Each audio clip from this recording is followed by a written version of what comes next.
But we should be very careful to exercise our democratic responsibilities in order to keep America's democratic institutions healthy and accountable. Boy, I don't know. I think you're a little more optimistic than I am, but I appreciate the optimism.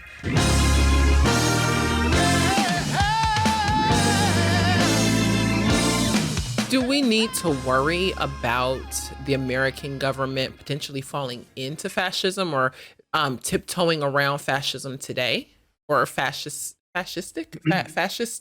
Yeah. Tenets today? My friend Rod Dreher of the American Conservative has drawn a comparison between America and Weimar Germany on more than one occasion in the last few years. America is living in its Weimar moment. Those of you who know the history of Germany will know there was a short-lived, just over a decade and a half, really, experiment in Germany to establish democracy after the First World War that came to a catastrophic end with the rise of Hitler. I'm not sure that we're in a Weimar moment in America for reasons that I alluded to earlier. I think America has a strong democratic tradition. It has well-established democratic institutions. I don't think they're going to fall anytime soon. I don't think that the January the 6th riot has represented an existential threat to democracy. I think it was wrong. I think it was crazy, but it was never going to topple the government. We should not be complacent. I don't think we should say, it can never happen here. If terrible things can happen in other countries, they can certainly happen in America. So we shouldn't be complacent. I don't think we should be lying awake at night fretting about whether America is about to become a fascist nation. But we should be very careful to use our democratic rights and exercise our democratic responsibilities in order to keep America's democratic institutions healthy and accountable. Boy, I don't know. I think you're a little more optimistic than I am, but I appreciate the optimism. I have a fairly pessimistic view of human nature, and I'm deeply concerned about us maybe not drifting, our government not drifting immediately into more of a totalitarian state, but I'm pretty concerned when I see things like the World Economic Forum and their vision for the future and how they're trying to suck our country into that vision. And that concerns me because they're wanting to control our movements and tell us, what kind of cars to buy and where we can go, and restricting kind of gas you put in your house. Yeah, and what kind of stoves you buy and what kind of heaters you buy. And I don't know. I mean, I know that I am not as smart as you, Dr. Trueman, but I appreciate the optimism, but I'm nervous. I do stay awake at night sometimes over these things. I'm not an optimist, but I have hope. My whole life could be. There's nothing happens in my life where I can't find a quotation from Godfather 1 or Godfather 2 to sort of capture what I'm trying to think. And the opening line of Godfather 1, I believe in America. I'm an immigrant, and I have a confidence in America. Not that it's perfect, and not that it couldn't go terribly, terribly bad. But I do think America is still a free country compared to a lot of countries. And I think that the worst thing we can do at this point is if we despair always leads to paralysis.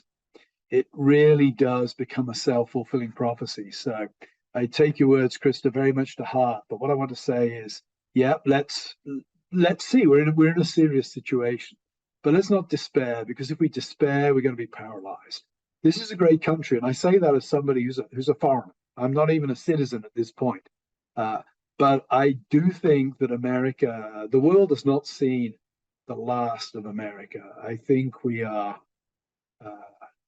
there's more hope in America, I think, than a lot of people give it credit for. I hope that's not naive, but I want to be hopeful. Not an optimist just thinks it's all going to turn out okay in the end. That's not me.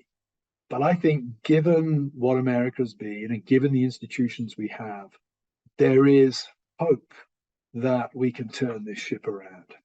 I appreciate that. I think that for me, like, I think there's another possibility available that all of these difficulties and the kind of the ominous things on the horizon could result in paralysis, but I think it also could result in people getting motivated to be more involved, running for school board, running for local politics, state politics, like Christians getting equipped and motivated in their worldview to bring their worldview to bear on whatever place in the marketplace that God has strategically and supernaturally placed them. I think that, that's kind of our hope at the Center for Biblical Unity, is we're trying to equip Christians where they are to push back, but also to be salt and light in those places and preserve these important institutions. I mean, during the World War II, I think what sustained us we had strong churches.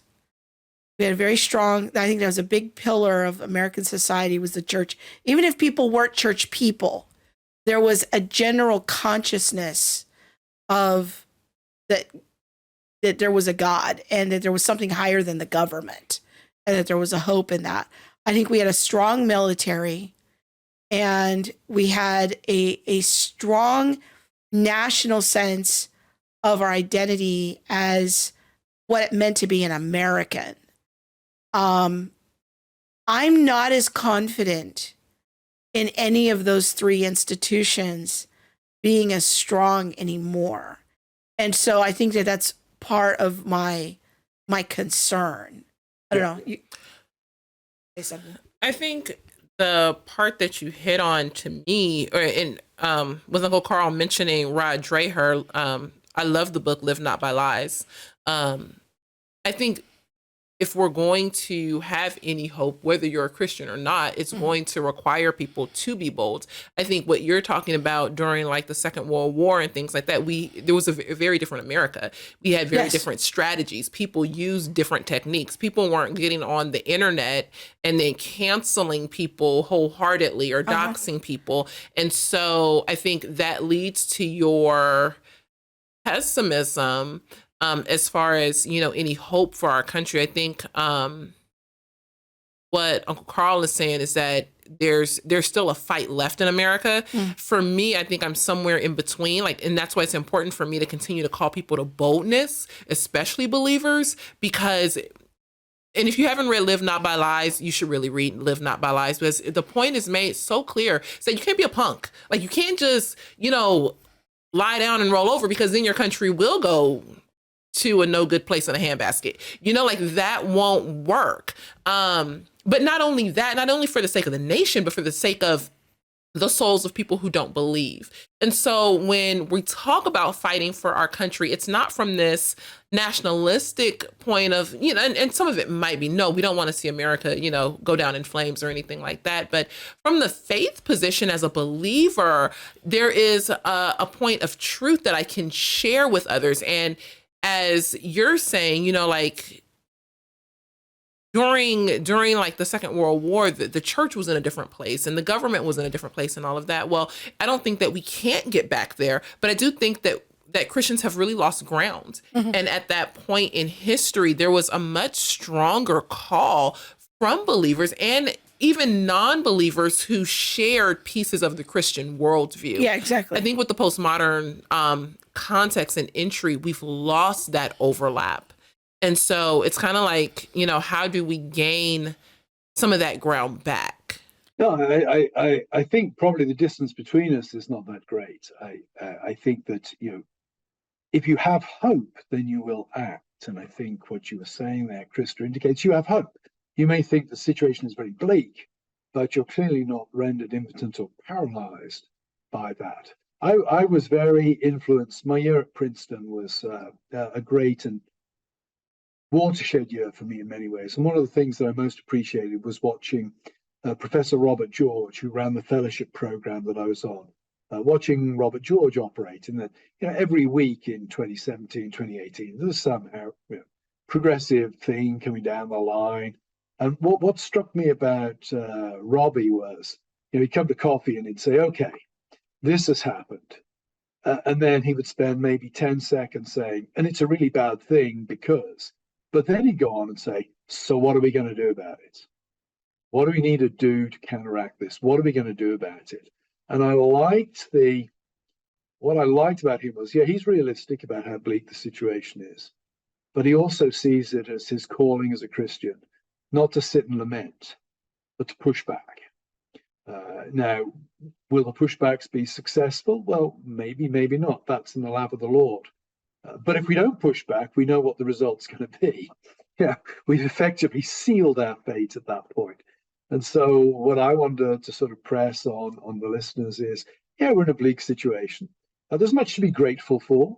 I would rather live in America than in Iran, where I'm still free to worship on a Sunday. I'm still free to worship the triune God without fear of being sent to prison or worse. I want to be grateful for those things. And I want to see how those things give me a platform or an opportunity or the energy to respond and to push back on the negative and bad things that are happening in our society. The one thing we mustn't do, I think, is give up, because as soon as we've given up, the enemy's won. It becomes a self-fulfilling prophecy at that point.